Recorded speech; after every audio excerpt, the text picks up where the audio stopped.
Terima kasih Tuan Speaker. Memandangkan pertanyaan ahli yang berhormat dari memenangkan pertanyaan ahli yang berhormat Senalang dan juga daripada ahli yang berhormat Lamang adalah berkaitan. Saya akan menjawab pertanyaan tersebut sekaligus. Ya. Pada masa ini kerajaan tidak mempunyai rancangan untuk menutup Sabah International Petroleum atau SIP kerana ia kini bebas daripada hutang dan telah menjadi anak syarikat SMJ Energy Sdn Bhd atau SMJA. SIP bebas hutang hasil daripada proses penstrukturan semula oleh SMJA yang melibatkan pengumpulan dana sebanyak 900 juta melalui sukuk wakalah. Oleh itu, SIP tidak lagi menjadi beban kepada kerajaan dan kini mampu menjana aliran tunai positif serta stabil daripada operasinya. Tuan Speaker, walaupun program sukuk wakalah telah terlebih langgan sebanyak 3.9 kali, SMJA buat masa ini tidak merancang untuk menggunakan baki 10 bilion daripada sukuk tersebut. SMJA telah memperolehi portfolio yang seimbang dan mampu menggunakan dana yang dijana sendiri untuk membiayai operasi semasanya. Terima kasih. Ada soalan tambahan? Mr. Speaker. Terima kasih. Terima kasih Yang Berhormat Menteri Keuangan yang telah menjawab soalan yang saya bertanya. Saya ingin bertanya kepada Yang Berhormat. Pertama, mengenai dengan kerugian SIP. Dahulu, kerugian SIP. Pasal dalam ucapan belanjawan Yang Berhormat menyatakan dari segi ketirisan financial management itu terkandung dalam ucapan. Dan saya ingin bertanya, ketirisan yang terkandung dalam SIP menelan belanja hampir 1.2 bilion dahulu. Yeah, I'm not blaming you. Yeah, it was done by the previous government. Yeah, cuma saya ingin bertanya, adakah pihak kerajaan bertindak untuk memastikan supaya the loss has been incurred dengan izin Datuk Speaker 1.2 bilion, kapal 800 juta sehingga sebelum itu, beli SIP 300 juta, become SDB punya outfit, subsidiary dia. Lepas itu utang ini dipadamkan dengan Yang Berhormat nyatakan sukup we raise. I don't know how much they spend, 900 million or few hundred million to settle, whether you have settled completely or not. SIP punya debt to SDB. Dan saya ingin bertanya, tindakan tadi itu. Pertama, what actions have the government taken to ensure that we can recover the amount of money, 1.2, the losses that has been incurred by the previous management.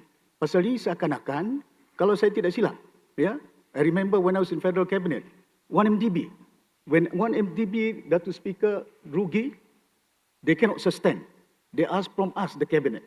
Ya, cuma saya tidak mau detail pasal this masih berjalan di mahkamah. Tapi bila itu, I question. I said, how can we salvage? This is bailout, I said. Okey, soalan tambahannya Yang Berhormat. Soalan saya, itu yang saya beritahu. Apakah tindakan daripada pihak SIP, daripada pihak kerajaan untuk pastikan recovery on that kerugian? Yang kedua, saya ingin bertanya, pasal tadi disebutkan SMJ Energy sudah menjadi pemilik kepada SMJ Energy. Sekarang SIP. You know, you have taken it. Just like when Ministry of Finance incorporated 1MDB. The same thing, utang semuanya write off 1MDB, lepas itu ditanggung oleh kerajaan. Dan kerajaan tanggung 900 juta bond sukup yang telah di-raise oleh kerajaan. Ya, you settle the debt of utang SIP, tapi utang kerajaan 900 juta ada. Untung yang disebutkan SMJ is not SMJ. It is a dividend yang di mana LNG 9 Bintulu, ya, ada 10%, 5%, almost to the magnitude of 100 million a year, sehingga 200 juta. Dan saya ingin bertanya, Datuk Speaker, dividen yang diberikan kepada kerajaan, SMJ bukan ada expertise dalam oil. Pasal itu saya ingin bertanya, kenapa tidak dirangkumkan SIP, SOGIP, sebagai Sabah Energy, where they have all the expertise, and masalah itu dapat diurus dengan baik. Tapi sekarang SMJ mengurus SIP, They don't have the expertise on oil refinery, the process, exploration. Cuma mungkin financial management adalah. Tapi saya bertanya itu yang soalan kedua tadi, berapa dividen yang diberikan? Saya tidak mau nanti besok SMJ pula. Kalau dahulu SDB, dia bagi dividen straight away to the state government. Ya, yang sekarang ni SMJ terima sama ada 100 juta, 200 juta, not because it's SMJ, but that was SIP dividend all this while. Agreement dengan Petronas through LNG yang di Bintulu itu. Terima kasih banyak. Terima kasih di atas soalan tambahan daripada Adun Senalang. Kita melihat semua ini, bila kita mengatakan ketirisan, dia sebenarnya hutang kepada bank. Kalau dia ketirisan, dia soal lain dan yang perlu kita buat siasatan. Apa yang berlaku kepada SIP ini ialah hutang yang tidak terbayar bukan saja kepada Sabah Development Bank, tapi juga kepada bank-bank lain. 900 juta yang kita raise melalui sukuk ini adalah untuk membolehkan SIP membayar hutang kepada Sabah Development Bank. Sabah Development Bank mengenakan interest yang lebih tinggi daripada bank biasa, up to 6 to 7%. Daripada interest element alone, bila kita bayar dengan duit sukuk, SIP telah menyimat 60 juta setahun just on the interest alone. That's one. Okay. Two, soal kerajaan bila kita raise sukuk wakalah ini, we have to go on the roadshow kepada semua bank-bank. Sukuk wakalah ini akan teliti apa penggunaan setiap wang yang di raise melalui bond. Bukan senang-senang kita macam 1MDB, ambil duit terus bayar. No such thing. I'm sure you are smart enough to know that. Isn't it? Yeah. Kedua, itu ketirisan. Soal ketirisan tidak timbul sama sekali. Kalau ada ketirisan dulu, itu soal lain. Kita boleh serahkan kepada pihak berkuasa untuk menyiasat kalau betul-betul ada salah laku. Yang masalah SIP ini adalah kerana hutang tidak berbayar. That's one. Ya. Kedua, setelah SIP ini diambil alih oleh SMJA, ya, kerana hutang sudah tidak ada, dia able to operate on its own. In fact, kalau saya tidak silap, last year they contribute nearly 200 million dividend kepada SMJA. Kerana sudah tidak ada hutang. They have expertise.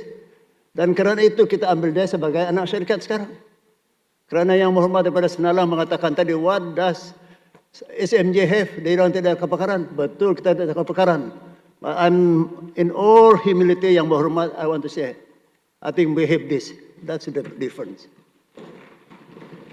Tidak perlu kita mengambil kaki tangan ramai, sebab there are many jobs that can be outsourced.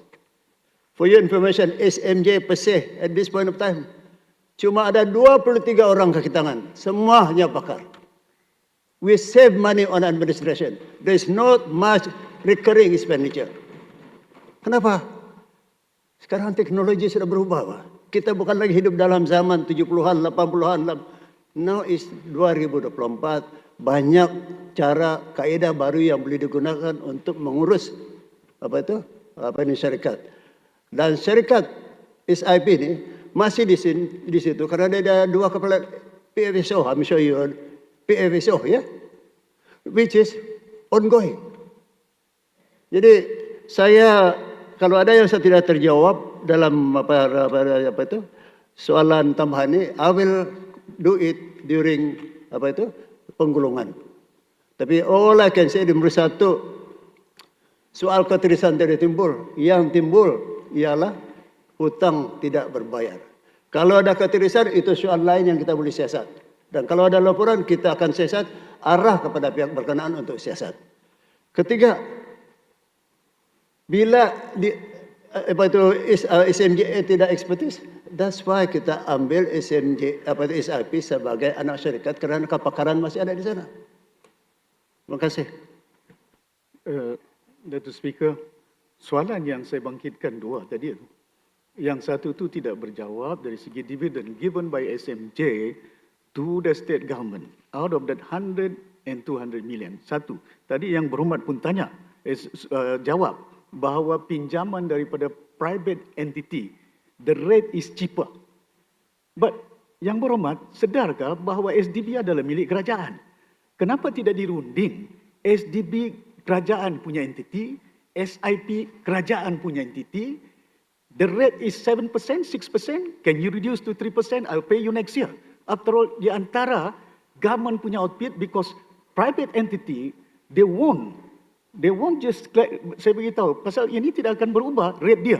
Maybank ke, apa-apa bank ke yang ada, tapi SDB, antara SDB dengan SMJ, they have been delaying payment. Non-performing loan, 1.2 bilion. Kalau private sector, non-performing loan, Soalannya. you'll be penilai. Itu saya tanya. Satu, dividen bagi. Yang kedua, jangan kita alaskan bahawa kita katakan mentality. That's why, when you also mention the second round just now, operating cost, SMJ cuma 10 orang saja. But can you imagine, we are no longer, I agree with you, 70, 80s. Kenapa syarikat-syarikat yang hubung kait dengan gas dan oil merge together? Sogip, Sabah Gas, Sabah Energy, the all companies in the world is suffering. Sapura bankrupt. Satu syarikat yang begitu besar. Berapa syarikat? 5 syarikat dia dari Singapura. Yang saya baca dah pun lingkup. Oleh kerana hari ini, semalam Menteri Ekonomi pun nyatakan resources from minyak di Semenanjung depleting. Now I'm quite sure in Sabah too, there will be time depleting. Soalan saya itu saja. Yang satu, dividend first, how much is given from SMJ kepada kerajaan negeri? Ya? Yang Berhormat, simple. Ini telah disiarkan di semua akhbar. We've given 50 million last year. And we are going to give another one this year. Dan kita akan announce lah berapa. Dan kedua, ya, kedua yang saya katakan ialah, kenapa kerajaan tidak campur tangan dalam urusan bank? I don't know.